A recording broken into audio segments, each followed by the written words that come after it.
The old Victorian house at the end of Maple Street had stood for nearly 40 years, its white painted porch and rows, covered trellis a familiar sight to everyone in town.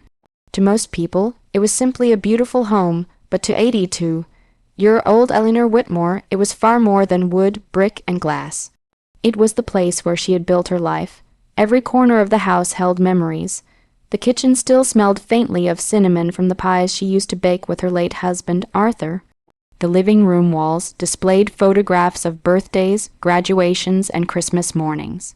The oak tree in the backyard still carried the treehouse Arthur had built for their son, Daniel, when he was 8. After Arthur's death 3 years earlier, Eleanor had become quieter, though no less sharp-minded. Age had slowed her body, but her mind remained keen. So when she slipped on the front steps one rainy evening and fractured her hip, Daniel insisted she move temporarily to Silver Pines Rehabilitation Center. "It's only until you're strong enough to come home, Mom," Daniel had assured her with practiced concern. Rebecca, his wife, smiled sweetly beside him. "We'll take care of everything for you. The house will be just fine." Eleanor had trusted them. At first, Silver Pines was comfortable enough, but Eleanor hated being away from home. She missed her garden, her books, and the quiet creaking sounds of her old house settling at night. Daniel visited every Sunday, always carrying flowers and asking polite questions about her recovery. Yet lately, something about his visits felt rehearsed. His smile never quite reached his eyes. One rainy afternoon, while Daniel sat by her window pretending to scroll through his phone, his screen lit up with a message Eleanor couldn't help but notice. "Buyer confirmed, closing in 6 weeks," her breath caught. Daniel quickly tilted the phone away, but not before she saw enough. That evening, Rebecca visited alone. She thought Eleanor was asleep when she stepped into the hallway outside her room and answered her phone. "Yes," Rebecca whispered sharply. "The old woman has no idea. Once the sale goes through, we can pay off everything. The house is worth nearly $800,000. Eleanor lay still beneath her blanket, every muscle frozen. "The rehab center has her distracted," Rebecca continued. Daniel handled the paperwork. She signed enough forms after surgery that she'd never notice. A cold ache spread through Eleanor's chest, not from anger, but heartbreak. Her son, the little boy she had rocked to sleep, comforted through nightmares, and worked double shifts to put through college. He was selling her home behind her back. The tears came silently, but grief soon gave way to something stronger. Resolve. The next morning, Eleanor said nothing when Daniel arrived with his usual cheerful smile. "How are we feeling today, Mom?" "Oh, much better," she replied softly. If Daniel noticed the strange calm in her expression, he didn't show it. Over the following days, Eleanor smiled politely, asked about his children, and pretended everything was normal. Inside, however, her mind was racing. She replayed every detail of what she had overheard, the forged paperwork, the buyer, the timeline. Then she remembered something Daniel had forgotten. Arthur had always warned her never to place all ownership records in one place. Years ago, they had quietly arranged safeguards through their family lawyer, Harold Whitmore. If anyone could help her, it was Harold. That afternoon, while a nurse brought her tea, Eleanor requested the office phone. "I need to make a private call." When Harold answered, Eleanor's voice was steady despite the storm inside her. "Harold," she said quietly, "I believe my son is trying to steal my house." There was silence on the other end. Then came Harold's calm reply. "Eleanor, if that's true, we'll stop him." As Eleanor hung up, she looked out the window at the darkening sky. Daniel and Rebecca thought they were 6 weeks away from victory. What they didn't know was that their betrayal had awakened the one thing they had underestimated most. Eleanor Whitmore was nobody's fool. The morning after her phone call with Harold Whitmore, Eleanor sat quietly by the window of her rehabilitation room, watching rain slide down the glass in silver streams. To anyone passing by, she looked like an elderly woman peacefully admiring the weather, but behind her calm expression, her thoughts moved with careful precision. At 10 o'clock sharp, Harold arrived. He had been Arthur's closest friend since law school, and had served as the Whitmore family attorney for over 3 decades. Though now in his late 70s, Harold still carried himself with quiet authority. His silver hair was neatly combed, and his sharp blue eyes missed nothing. When the nurse showed him into Eleanor's room, he greeted her warmly, but his face darkened as she recounted everything she had overheard. "They've gone further than I imagined," Harold said grimly after listening carefully. "If Daniel forged transfer papers, he's crossed a serious legal line." Eleanor folded her trembling hands in her lap. "I don't want revenge for the sake of revenge, Harold," she said softly. "He's still my son, but I can't allow him to destroy Arthur's legacy." Harold nodded. "And you won't." He opened his leather briefcase and spread several documents across her bedside table. "Arthur was wise," he said. "Years ago he insisted we prepare a contingency trust. The house can still be legally transferred into it, but only if we act immediately." Relief washed over Eleanor. Together, they spent the next hour reviewing every page. Eleanor signed the necessary papers with steady determination, officially placing the house into the Whitmore Family Preservation Trust. Under its terms, the property could never be sold without direct authorization from both Eleanor and Harold as Rusties. Any unauthorized sale would be automatically void, but Eleanor wasn't finished. "If Daniel thinks he's succeeding, he'll become careless," she said. Harold studied her face carefully. "You're planning to let him continue?" Eleanor gave a slow nod. "Yes." Though saddened by the deception, she understood something about greed. When left unchecked, it often reveals itself completely. Over the next several weeks, Eleanor played her role perfectly. Whenever Daniel visited, she acted frail and distracted, often pretending to struggle with memory. "Oh dear," she would murmur with a weak smile. "These medications leave me so confused." Daniel's shoulders visibly relaxed each time. Rebecca visited less often, but when she did, she wore exaggerated kindness like perfume. "We've been keeping the house spotless for you, Eleanor," she would say sweetly. Eleanor would simply smile and thank her. Meanwhile, Harold worked quietly behind the scenes. He hired a private investigator to gather evidence. Emails between Daniel and the developer were recovered. Copies of forged signatures were analyzed. Phone conversations were legally documented through cooperating parties. Each new piece of evidence confirmed what Eleanor already knew. Her son and daughter-in-law had planned everything meticulously. They had arranged to sell the house to a luxury property developer who intended to demolish it and build expensive condominiums. The thought made Eleanor's heart ache. Arthur had built that house with his own hands. He had planted every rose bush in the front garden and carved every wooden banister himself. She refused to let his life's work become rubble.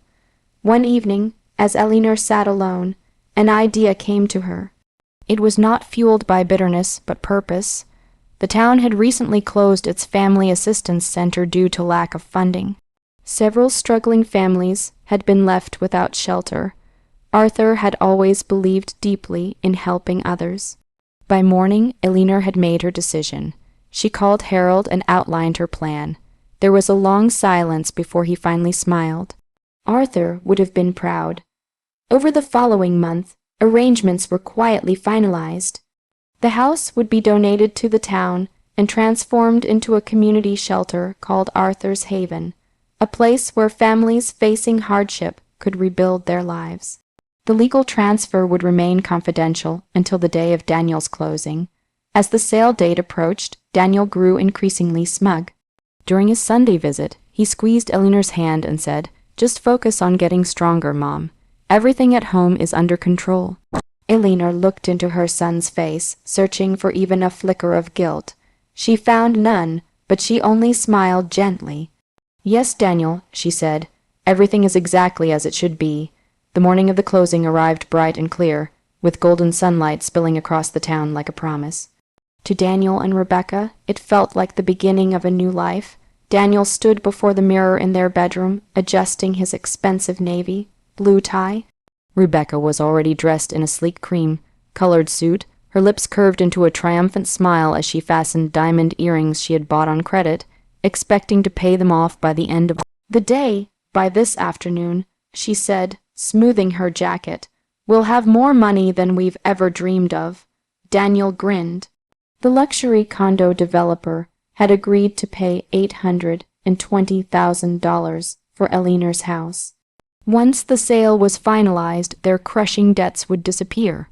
The remaining money would fund the life they had always wanted: new cars, vacations, private schools for the children, and perhaps even a larger home across town.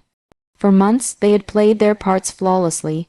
They had smiled at Eleanor, visited her at Silver Pines, and pretended to care while quietly preparing to strip her of everything she loved. Now victory was only a signature away. At exactly 11 o'clock, they entered the polished conference room of Hamilton and Pierce Realty. The buyer, Marcus Steele, sat confidently at the far end of the long mahogany table, accompanied by his legal team. Stacks of official documents were neatly arranged before them. The atmosphere buzzed with anticipation.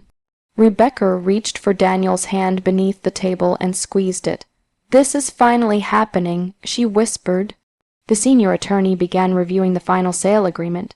"Once these documents are signed," he said, "ownership will officially transfer to Steele Development Holdings." Daniel picked up his pen, then the conference room door opened. The sudden sound made everyone turn. Silence swept across the room. Standing in the doorway was Eleanor Whitmore, but this was not the fragile old woman Daniel had left at Silver Pines 3 days earlier. She stood tall and steady, dressed in an elegant dark green suit, her silver hair neatly pinned back. Her sharp eyes carried none of the confusion she had carefully pretended for weeks. At her side stood Harold Whitmore, calm and composed, along with a uniformed court officer. Daniel's face drained of color. "Mom," he stammered. Rebecca's smile vanished instantly. Eleanor stepped inside with measured grace. "Good morning," she said evenly. No one spoke. Harold placed a leather folder on the table and opened it carefully. "I'm afraid this transaction cannot proceed," he announced. Marcus Steele frowned. "What do you mean?" Harold's voice was steady and unmistakably firm. "The property in question was legally transferred into the Whitmore Family Preservation Trust 6 weeks ago. Mrs. Whitmore and I are its sole trustees. Any attempt to sell the property without a consent is legally void." The room erupted into stunned murmurs. Daniel shot to his feet. "That's impossible, is it?" Eleanor asked quietly.